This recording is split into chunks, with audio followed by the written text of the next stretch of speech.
So guys, ayan, hari kami yan na dide. Mahin mani. Gahakot. Mariya na ko ang kuan. So kaya militam trabaho. Basta buad, taga Bukidnon. Ayan, i-correct ko lang po, hindi kami taga Bukidnon. Samar po kami. Ibig sabihin niya kasi ng Bukidnon, yun ang taga-probinsya kami, taga-bukid kami. Yun lang po ang ibig niya sabihin noon. Kabulig la kwa era guys. Alam nyo lang guys.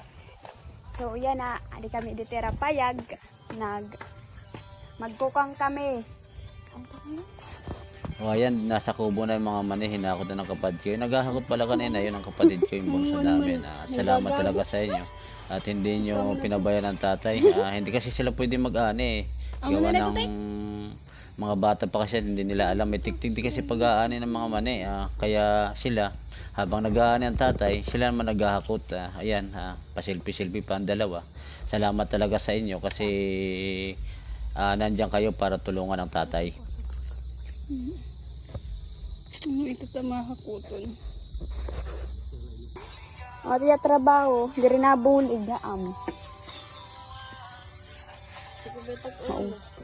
Mauhaw guys. Ano mani kita? Ano kaya? Ayan, nauhaw na yata kabuboys over yung taga-video. Yung taga-pagsalita nila. Ayan, uminom muna ng tuba. Tuba yan na, na alam mo yung puti pa, yung kakagaling lang sa puno ng nyog. Ayun, ininom na. Yan ang tatay, hinakot niya na, naghakot din siya. Kasi nag-aambo na daw yan eh. Kaya kailangan nilang hakutin hanggang sa kubo. Salamat po, tay, salamat po talaga. Pasensya na kayo, andito kami eh. Walang lalaki. Ayan yung yan ang pinsanin namin at ito ang resulta.